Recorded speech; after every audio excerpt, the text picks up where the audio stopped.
This podcast has been brought to you by Seeker's Guidance, the Global Islamic Seminary. Help us spread the light of prophetic guidance to millions around the world by becoming a monthly supporter. Make a small donation at seekersguidance.org/donate. For as little as $10 a month, you can help people find life-changing guidance. Bismillahir Rahmanir Rahim. Alhamdulillahi Rabbil Alameen. Wa sallallahu ala Sayyidina wa Nabina Muhammad, Nabiyyir Rahmah, wa ala alihi wa sahbihi wa sallama tasliman kathira. We are going to be benefiting today, inshaAllah ta'ala, with some really great spiritual wisdom from three of the real luminaries of our age, Habib Umar bin Hafiz, Habib Kadhim al-Saqaf, and Dr. Umar Farooq Abdullah. And they'll tell us about many of the spiritual dimensions of the month of Ramadan, the month of fasting, the month of turning to Allah subhanahu wa ta'ala. So I'll leave the high matters to them. I'll deal with some of the fundamental basics on the sound fast, right? So that we make sure that our fast is correct. But before we do that, just to look at what is the fast. What is the fast? Allah subhanahu wa ta'ala has commanded us in the Quran to fast. And the verses on fasting are incredible.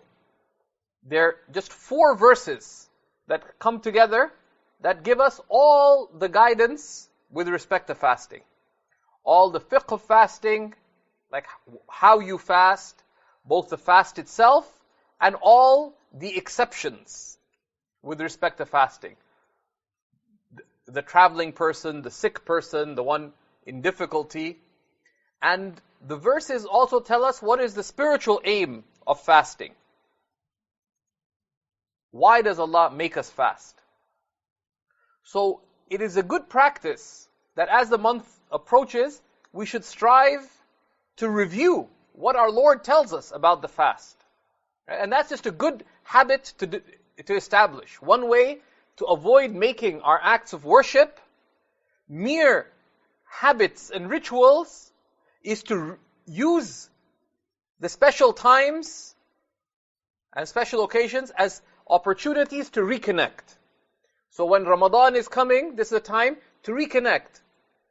What does Allah tell us about fasting? What does the Prophet ﷺ tell us about fasting? And to remind ourselves, right, so that we approach it in the right way. So I'm not going to cover these verses. This is sort of an assignment for you. Go back, it's 4 verses, not that difficult. Right? And reflect. And with verses such as this, it's also good to try to, part of reflecting is to try to see, okay, what is Allah subhanahu wa ta'ala telling me here? Right?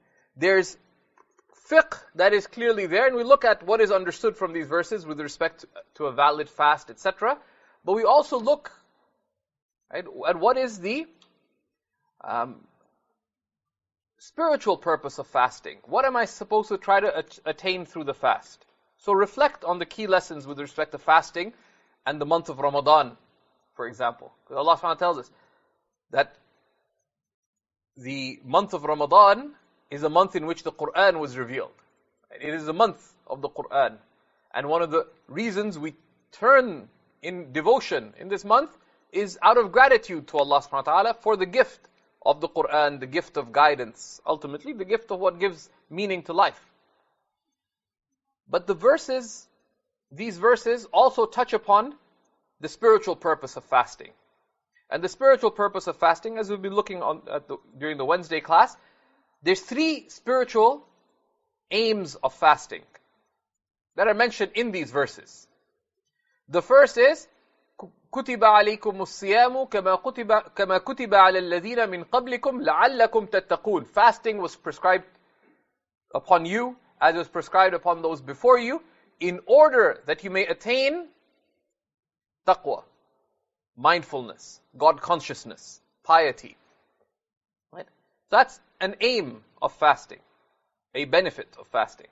But Allah subhanahu wa ta'ala also, in highlighting the different teachings of this month, tells us, لَعَلَّكُمْ تَشْكُرُونَ, in order that you may be grateful. Beginning with recognizing that our food and drink and the other provisions of life are a blessing from Allah.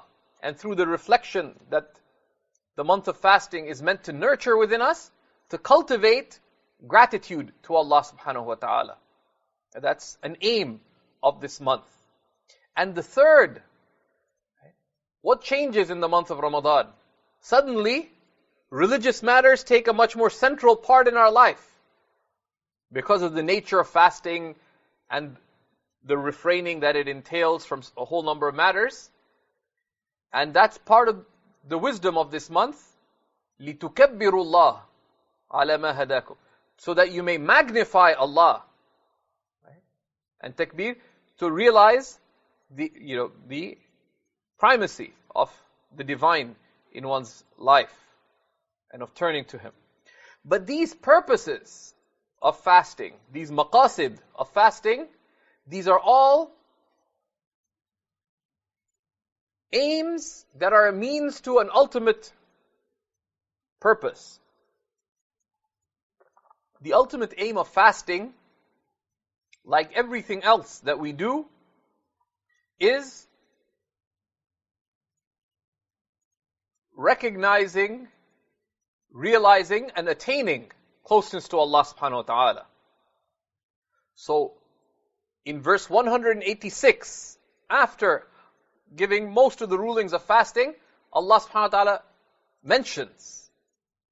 And it's quite interesting because it seems to be an interlude. There's verses that come before that talk about fasting, and there's one more verse left about fasting. And between them, near the end, but there's just one verse left of the verses on fasting, Allah subhanahu wa ta'ala says, وَإِذَا سَأَلَكَ عِبَادِي عَنِّي, and if my servants ask you regarding me.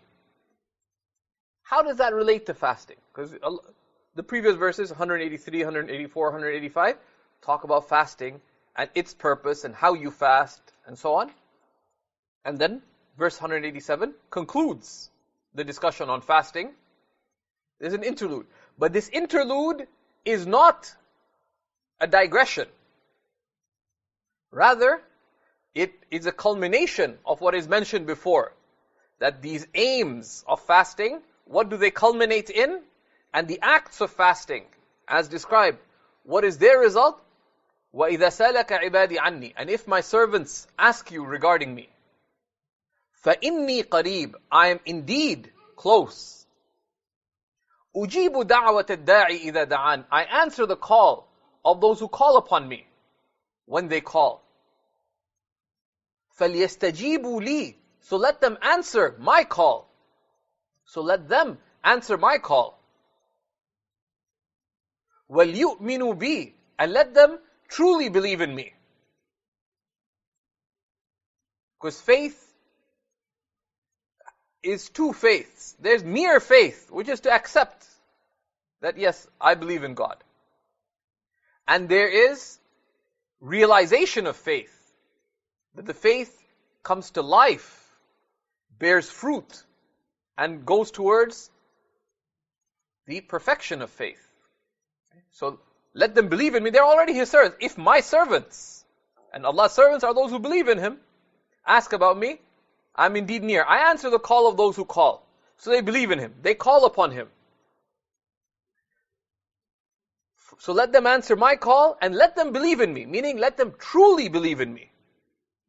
That your religion is not just some things you do. It has a purpose. It has a realization. Which is when you answer the call of Allah. So let them answer my call. And let them believe in me. Let them truly believe in me. لَعَلَّهُمْ يَرْشُدُونَ, so that they may be rightly guided. Rightly guided to what? To closeness. Because Allah is close to you. Right? It is we who are distant from Allah. As Ibn Ata'illah says, لَيْسَ الْحَقُّ بِمَحْجُوبٍ عَنْكَ, the most real is not veiled from you. بَلِ الْمَحْجُوبُ أَنْتَ, but rather it is you who are veiled from Him. Right? By our heedlessness, by our lack of concern, by our lack of turning to Him. And nothing veils Allah subhanahu wa ta'ala, because anything that would veil Him would limit Him, would have sway over Him. And He is the one who has sway over all things. Nothing limits God. Right? It is we who are held down. Right? We wrong ourselves when we are distant from Allah subhanahu wa ta'ala. Because His reality is, I am near. And this is what fasting is meant to nurture, even by the very reality of the hunger that we experience. It makes us recognize our neediness. And is when you recognize that your neediness is not just for food and drink, your ultimate need is for Allah at every moment. Right? And that's what fasting cultivates, and we'll look at those spiritual dimensions in the presentations of our teachers. But what is fasting itself? What is fasting itself? Things are known by their definitions. So, the word sawm or siyam in the Arabic language, what does it mean? The word siyam in the Arabic language, fasting, what does it mean?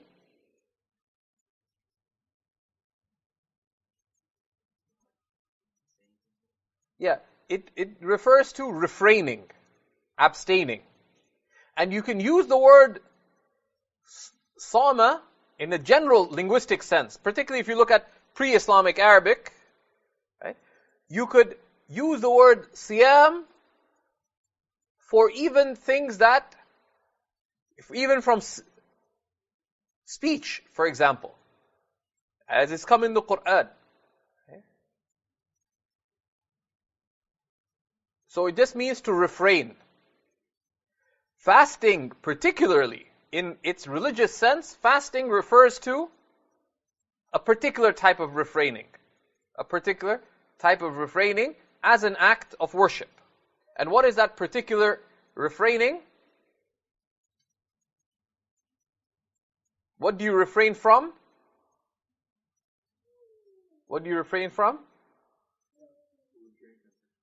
Yeah, food, drink, and one's physical desires. Like for the whole month? Yeah. In a specified time. Right? And for it to be an act of worship with intention. Right? So there's really four aspects to the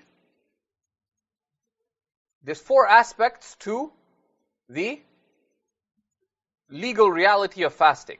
Right? Fasting is refraining from nullifiers, refraining from that which nullifies the fast. During the day, with intention. Now this is obvious, we all know, we've been fasting, we know that this is what it is, but there's things that require clarification and issues that arise if we look at this definition. So refraining, right? That's the reality of fasting. Right? And there's an outward refraining which is for a valid fast. Right? There's an outward refraining that's for the legally valid fast. But it's clear from the Sunnah that and it's from Allah's mercy that He doesn't say, for your fast to be valid, you have to refrain from all things that I have prohibited. For your fast to be valid, with that standard, it would be difficult. And from Allah's mercy, there's only a restricted number of things that He has made the fast's validity dependent upon. That's mercy from Allah subhanahu wa ta'ala. But we see from the Sunnah that the beneficial fast, the transformative fast, we refrain from all that is prohibited by Allah subhanahu wa ta'ala. And we strive to go beyond that, to refrain from all that is disliked by Allah subhanahu wa ta'ala. As an encouragement. And there's many hadiths on that. And I'd encourage each of us to review the hadiths of the Prophet ﷺ with respect to fasting. Any of us who is serious about our deen should strive to read a chapter on the merits of fasting, for example, from The Gardens of the Righteous by Imam Nawawi, or a similar work. And the Prophet ﷺ said, for example, whoever will not desist from false speech and from acting upon it, then Allah is in no need for their hunger and thirst. And and there's much censure that has come regarding backbiting and slander in this month, argumentation and anger, etc. And this refraining results in taqwa. Right? This refraining is itself what taqwa is, what God consciousness entails. From nullifiers. And I hate the term nullifiers, by the way, but saves typing. From that which nullifies, from the things that break the fast, or that nullify the fast,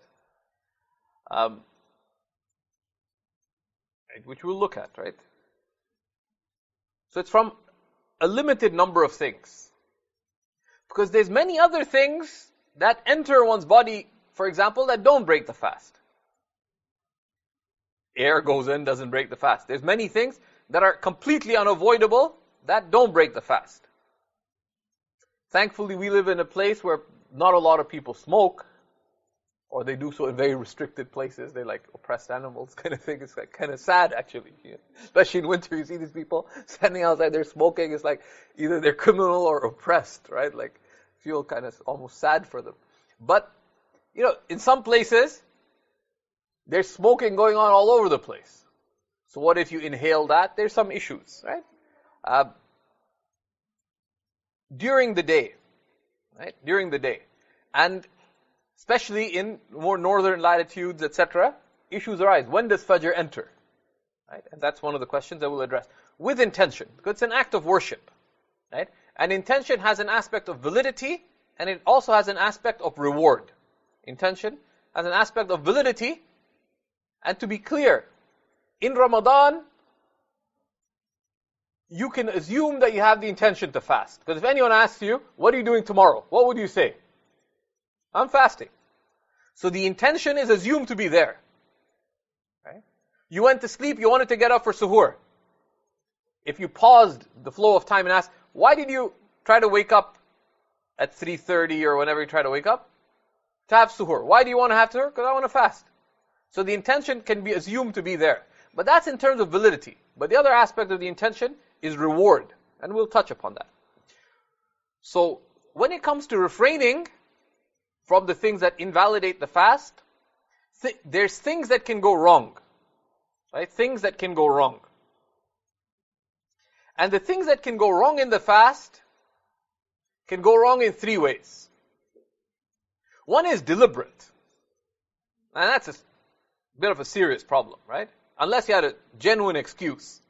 Right? You deliberately ate, drank, or fulfilled your sexual desires. That obviously breaks the fast, right? That obviously breaks the fast. That's if you did it deliberately. But then, non-deliberate loss of refraining there's two cases. There's accidents and there's forgetfulness. So accidents break the fast. Because fasting is refraining from certain things. What if there was an accident? The refraining was lost, right? So you need to be careful about accidents. What would be an accident? An accident would be, for example, you were gargling and you swallowed the water. That's an accident. It breaks the fast, and it's clear from the teachings of the Prophet ﷺ that it does. The Prophet ﷺ was asked was instructing how to perform wudu. He said, then when you wash in wudu, do so thoroughly. And when you rinse in wudu, rinse your mouth and nose in wudu, do so thoroughly, unless you're fasting. In which case, don't. Why? Lest water go down your throat, right? Now, no one gargles in order to drink water, right? Water can accidentally go down the throat. And from that and many other hadiths, accidents do break the fast.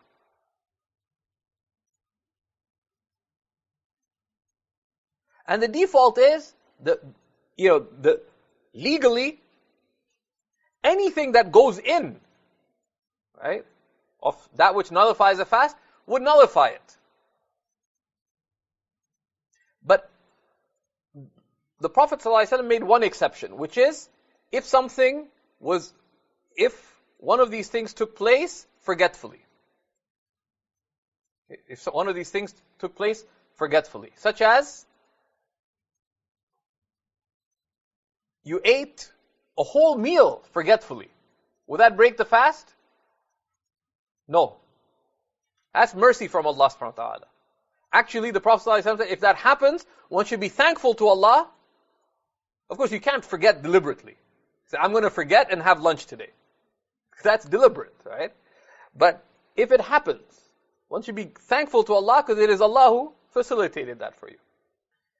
And I was sort of in high thankfulness mode when I was overseas. In Jordan one year, I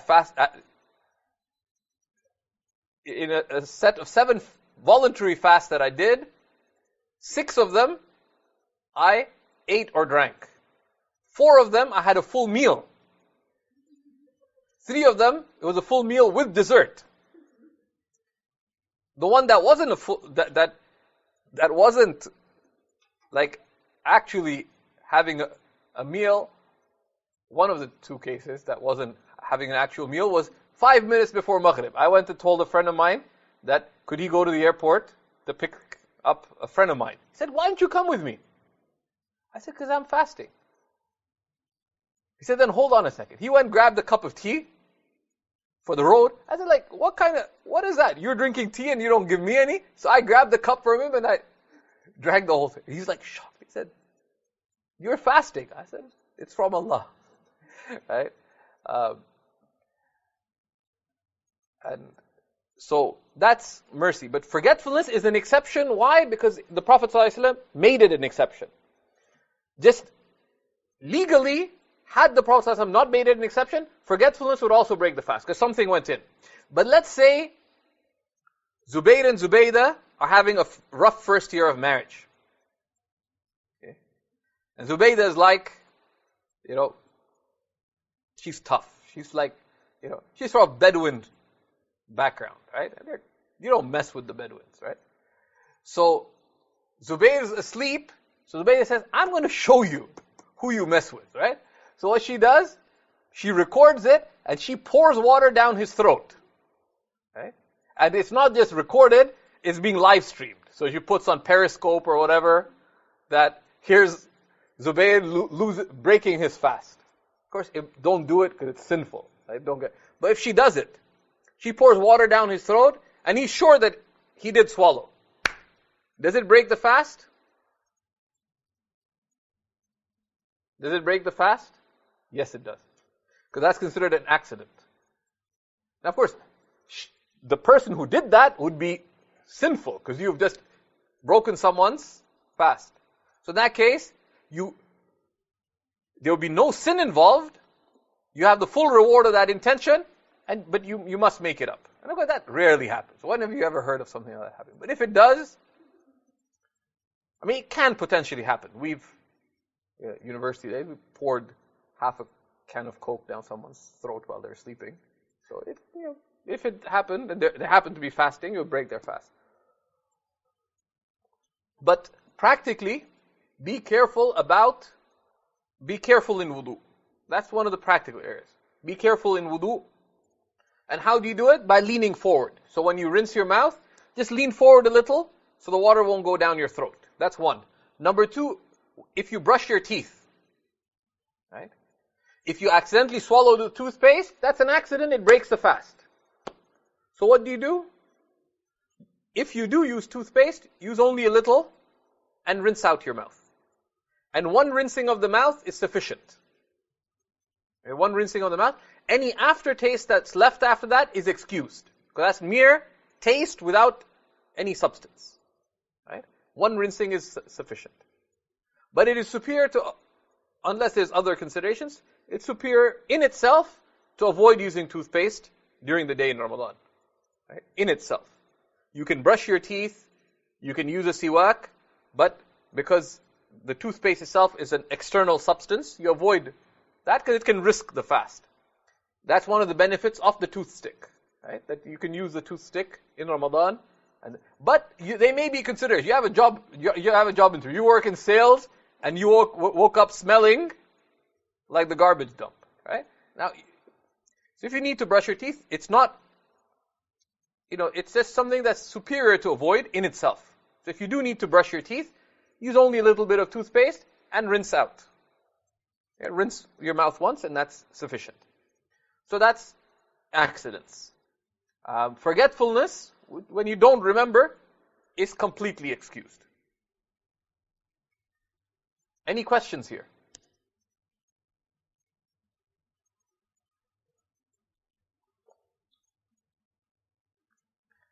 Okay. Go ahead.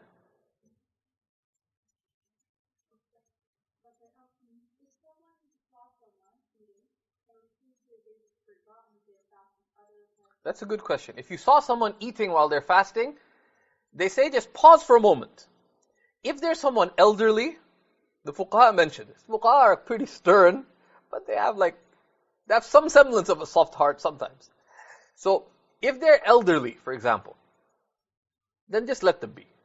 There's mercy from Allah subhanahu wa ta'ala, right? If they're elderly. Or there's someone who's traveling, for example, and they're sick and they forgot and they're eating, just let them be. But otherwise, you remind them. Right?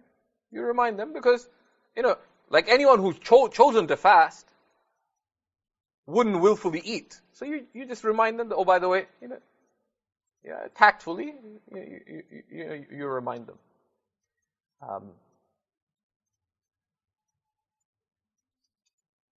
Go ahead.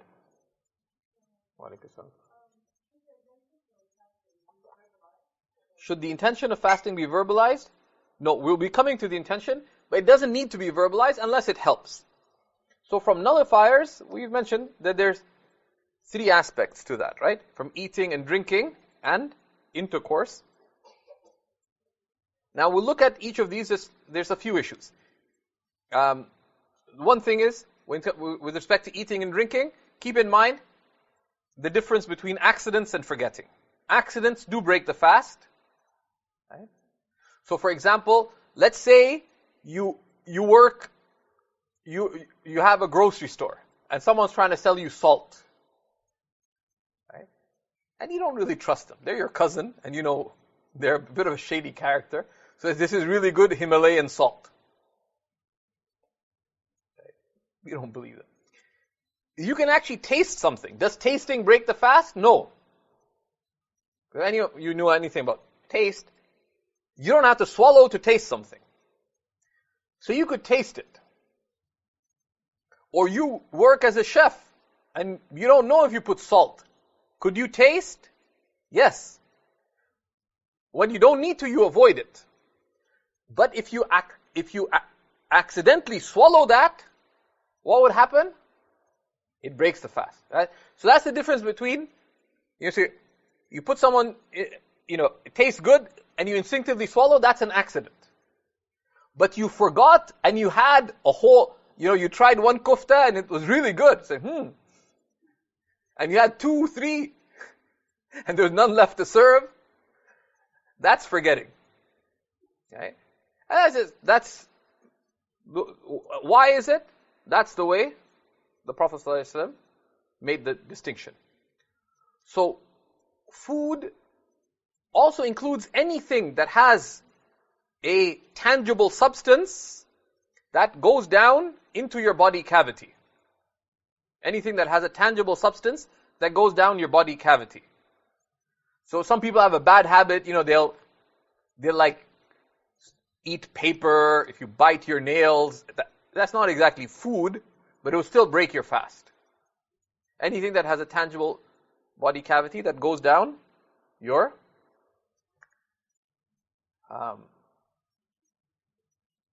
anything that has tangible substance that goes into your body cavity, right, will be considered akin to eating if it's solid or drinking if it's liquid. Okay? So what about smoke? What about smoke? What about smoke? Smoking breaks your fast. Okay, simple as that. Smoking breaks your fast because it's considered to have a perceptible body. Smoke is considered to be a perceptible body. Like you can see it.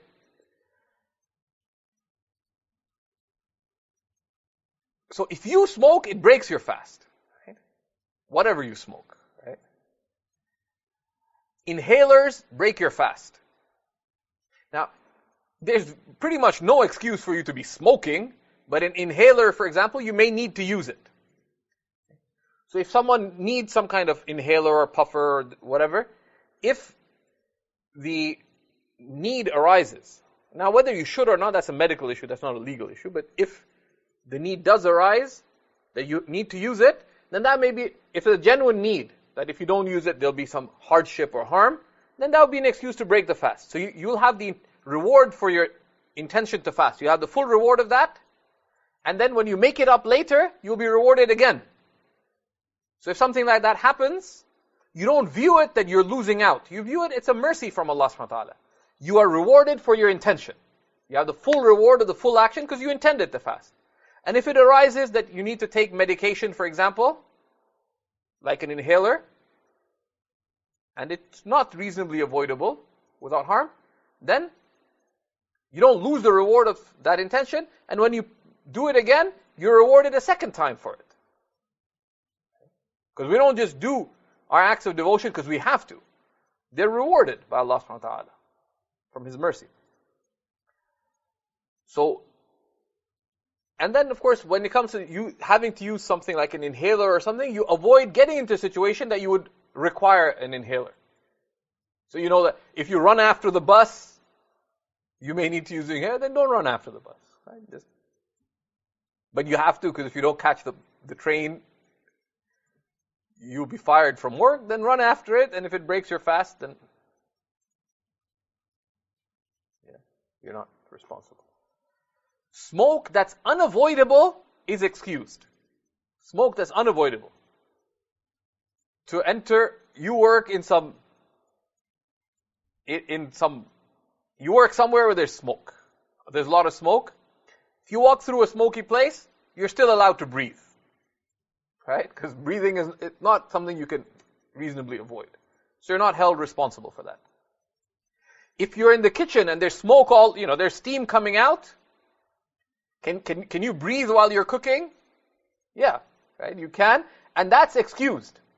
But you cannot deliberately, while aware that you're fasting, directly inhale the smoke or steam from your food. Right? So let's say you're you're cooking something that's letting out a lot of steam, whatever it is. So you can just breathe normally and that's fine. But avoid sticking your head over it and deliberately breathing in. If you do that, while conscious of fasting, that breaks your fast. Right? So just be careful. So you're walking by someone smoking, you just happen to inhale it, you're not held accountable. But you used to be an ex-smoker, so you want to figure out, is that this brand or that brand? So you go up to them, and you choose deliberately to smoke, that would break your fast. Right? So, obviously don't. Right? And drink as well, any liquid that you take in. But this taking in of a solid substance is from a recognized point of entry. Right? Which normally would be the mouth and the nose. Normally. So there's a few implications for this. One is that, and there's some detail depending on what school, but certainly in the Hanafi school, injections don't break the fast. Injections don't break the fast. Some people distinguish between a muscular injection and an injection that goes into your blood, etc. But the broad rule, and if you want to be cautious, then find out, but injections don't break the fast. Even if they're of something for nutritive purposes. But if you do it without medical need, it would diminish the reward of your fast. So you get glucose injections or whatever just to, make fasting easy for you. That will diminish your reward, and you may have, you can't trick Allah subhanahu wa ta'ala. If you're cheating, you can't cheat God. You're just cheating yourself. Right? And practically, if you're able to fast, you do so. If you're not, Allah has excused you. Allah subhanahu wa ta'ala has excused you, so you don't. So injections don't break the fast. Suppositories do. Suppositories do break the fast.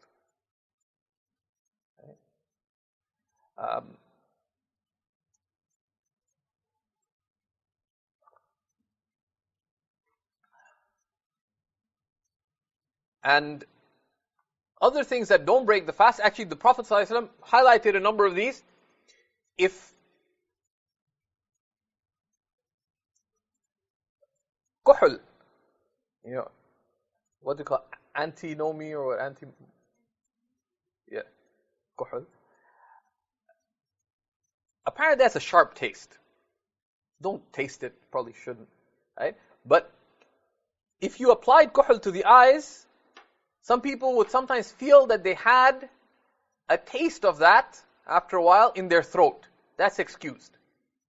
There's hadiths about it, right?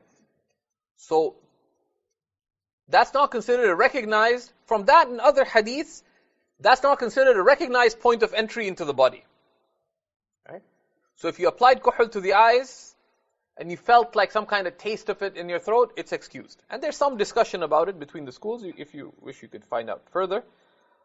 Similarly, if you took a shower, and you don't recall with certitude that you swallowed water, but afterwards you find a cool sensation in your throat or stomach, as if you'd swallowed water, it does not break your fast. Unless you're sure that you did in fact swallow something. And sensations are ignored.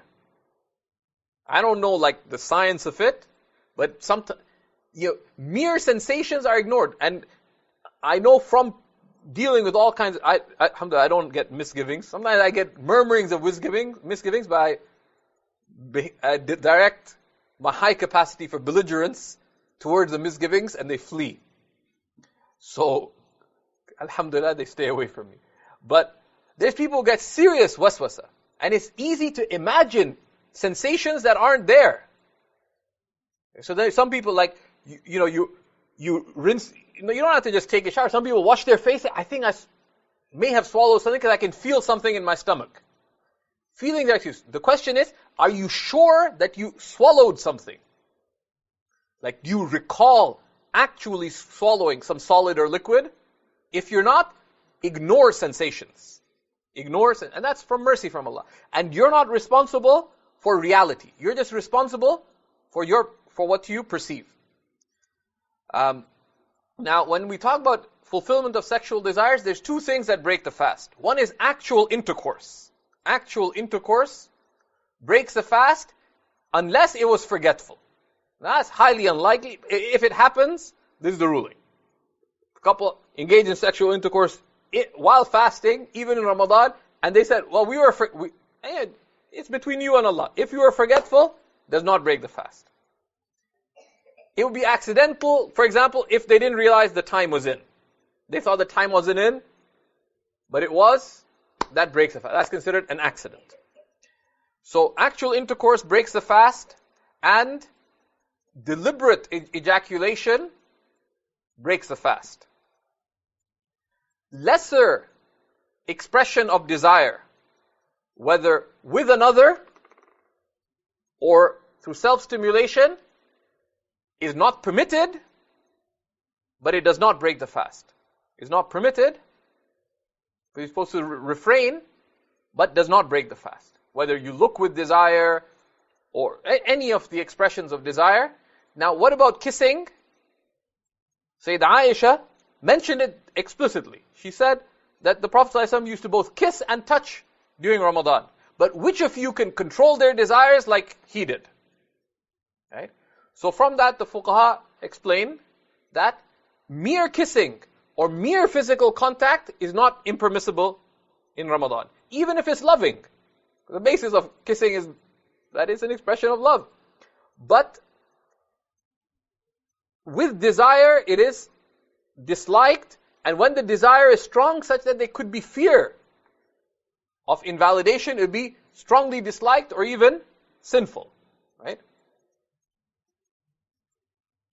But kissing in itself is not impermissible in Ramadan unless it's with desire, right? And during the day, I mean, from the time Fajr comes in till the time Maghrib comes in. So with Fajr, the recommendation, as we know, is to stop about 10 minutes before Fajr time enters. Okay? But that's recommended. You don't have to stop at that time. It is recommended. But if you wake up right at the end of the time, you can finish eating. Now, there are different prayer timetables, right, with respect to Fajr time. 15 degrees, 18 degrees. There's a lot of discussion on that. Whoever wishes to be cautious can take the 18-degree opinion. It's an earlier Fajr time. It is more cautious. And caution is praiseworthy. The 15-degree time is a valid time within the as well is the, which many calendars follow. But practically what you should do, if you follow one, stick to it. Right? Stick to it. And one point of caution there are some hadiths that indicate that the Sahaba, if they're still eating and the adhan was given, would complete their eating. But this is the danger of reading hadiths without looking at the context. Right? That's as absurd as saying, well, the Prophet ﷺ said, attack them. Does that mean go attack every person you see? Of course, there's a context. In the time of the Prophet ﷺ, 2 adhans were given. There's an adhan that was given to indicate that now is the time to stop eating. And then the adhan would be given for Fajr. The Prophet ﷺ had a number of muadhins, but the 2 principal ones were Sayyidina Bilal and Sayyidina Ibn Maktoum. May Allah be well pleased with them. The famous blind companion mentioned in the Qur'an. And they used to alternate the adhan. They used to both give adhan for Fajr. And they used to sort of swap. When one adhan was given, it meant that now is the recommended time to stop eating. And that's what the hadith refers to in terms of if you're eating and the adhan is given, mean the first adhan, not the second. Imam Nawawi, in his commentary on Sahih Muslim and elsewhere, mentioned there's consensus, ijma', that if you eat after Fajr time has entered, your fast is invalid. And there are some of the misdirected literalists, right? Or we call them our attitudinally divergent brethren, who like promulgating weird opinions. Okay? And beware of messing around with your religion. Right? Don't do that. So, there's 2 valid opinions for fasting. If you follow the 18-degree time, you follow it, stick with it. Take that as your ongoing standard. If you follow the 15-degree time, stick with it. And take that as your standard. And both are legally valid to follow. Okay? Find a reliable prayer timetable. Any of our mosques in the GTA, we don't have unusual prayer times here, and you can follow it. And Maghrib is straightforward. Maghrib is when the sun has set. More schedules, get that correctly. Just be careful, especially in large metropolitan areas. Sometimes there can be a couple of minutes of difference between one end of the GTA, or for example, in the Greater Toronto area. If you're elsewhere, in large metropolitan areas, there can be 1 or 2 minutes difference between one side and the other, depending on all the things that prayer times depend upon. So just make sure it's in relative to where you are. Right? And unless you're actually observing, you can take, a prayer chart or a prayer alarm as a reliable guide. Right? And it is recommended to hasten to break the fast. It's not recommended. This is one of the times where doing extra is disliked. The Prophet ﷺ said, my ummah will be on good as long as they hasten to break their fast. So once the time is in, you break the fast. Some masjids have a bad habit of say, well, just to be sure, let's wait 5 minutes. In Jordan, for some reason, across the country, they would give the adhan 5 minutes late. So to shock my friends, Like when they used to come for iftar, I used to actually like open the door, say, Assalamu alaikum, have a date. And I'd put one in my mouth and they haven't given the adhan yet. I had to sometimes delay opening the door until I knew the adhan was, like the time was in. I'd open the door and he said, but the adhan's not given. I said, if the muezzin dies, you're not going to break your fast? Because breaking the fast is not dependent on the muezzin, it's dependent on the entering of the time. Of course, if you're in the masjid, don't confuse people. Don't confuse people, right? But that's what it is. Any questions about the times? Go ahead. No, if you're not sure, but for a reason, right? So your phone was dying every your phone's behaving as if there's a jinn in the machine. Then okay, there's a reason, right? But most smartphones, well, let's be opposite. Smartphones tend not to show the time wrong.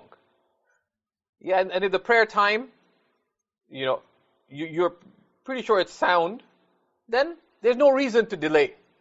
But let's say, you went from Toronto to Hamilton, and you're not exactly sure when the time is in there, etc., then if you give it 1 or 2 minutes just to be sure, then that's fine. If there's a reason to be careful, that's fine. But there isn't, then that's not praiseworthy caution. That's considered just being excessive. So you don't have to be, and of course there's also tact. Tact is an important part of deen. Like if you're at someone's house and everyone's waiting, okay, let's wait for the time to come in. And according to your calculation, it is, but there's, you're a guest at someone's house and they haven't broken the fast yet. You don't grab a date and start, there's also tact. Unless they delay excessively, but even then you do it in a tactful way. You might just step away to the washroom and, or something like that. But and that's an important thing, that we do the right thing, but we do it tactfully, right, with discretion. There's another question. Go ahead.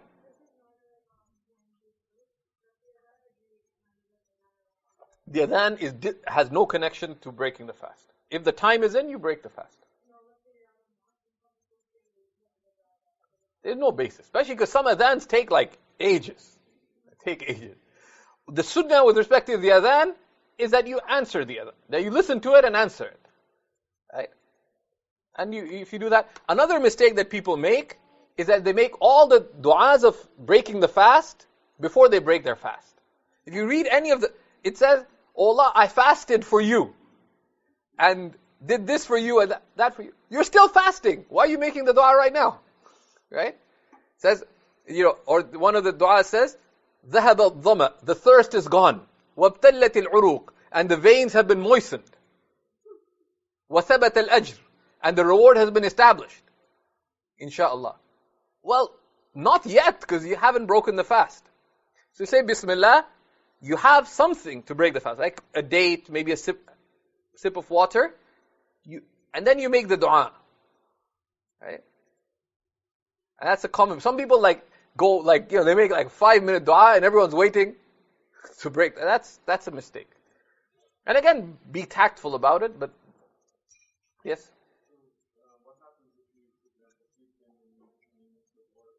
If you sleep and miss suhoor, you still fast. Yeah, the suhoor is recommended. It's not an obligation. Suhoor is not an obligation.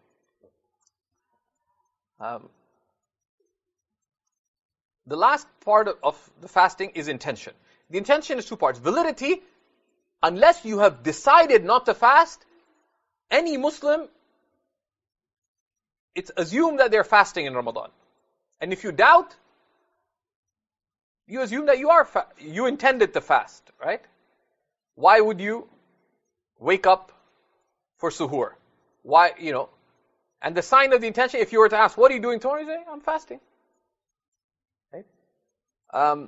But it is recommended, and also to avoid difference of opinion of some who make things harder than others,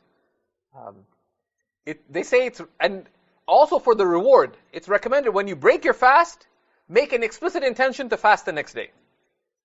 Because you may not live to the next day. But you'll be rewarded for your intention. And that's just a good thing to do, and there's a number of hadiths that would back it. Even with the prayer, if you finish dhuhr, make the intention that I'll pray asr And that if you die before Asr time comes in, you're rewarded for your intention. Okay? And that there's a sunnah of having a sense of continuity in your actions. When you finish one thing, intend the next good thing, the next virtuous action that you're called upon to do. And even if you don't end up doing it, you're rewarded for it. That's from mercy from Allah subhanahu wa ta'ala. But, so you make that intention, and you make it explicit, but the intention has an aspect of reward as well. And that's what turns merely habitual worship to transformative worship. It is intentions. Right? It's intentions. So one should pause and magnify one's intention before the fast begins. So if, like practically, Fajr being as early as it is, if you fear not getting up, then before you go to sleep, make one way of magnifying intention is to make dua. Oh Allah, make my fast for your sake. Make it an act of worship. Make it a fast in which I acquire taqwa and I'm great. Like, if you ask for something, you intended it. Right? So that's one practical way. And if you're not sure that you'll get up for Fajr, you can magnify that intention before you go to sleep. Okay? But before Fajr time enters, you renew that intention. One practical way to do it is to make dua, asking Allah for these high meanings. Oh Allah, make my fast a means of closeness to you. The meanings that we talked about. Right? And this is what the Prophet ﷺ promised. Right? And we'll stop with this hadith. That the Prophet ﷺ said, Man sama Ramadan, imanan wa ihtisaba, ghufira lahu ma taqaddama min dhanbih. The Prophet ﷺ said in the hadith related by Bukhari and Muslim, whoever fasts Ramadan out of faith and sincere seeking. Ihtisab is seeking its reward from Allah subhanahu wa ta'ala and having no ulterior motive. All their past sins shall be forgiven. But imana, you do it as an act of faith. You don't just do it out of habit. And you do it genuinely, sincerely, avidly, seeking from Allah subhanahu wa ta'ala. And the highest thing you can seek from Allah is Allah Himself. His closeness, His love, His good pleasure. Right? And then there's levels of seeking. So you make that intention explicit and manifest. Bismillah ta'ala. So we'll stop here, but before we do, any questions about the aspects of a sound fast? Go ahead.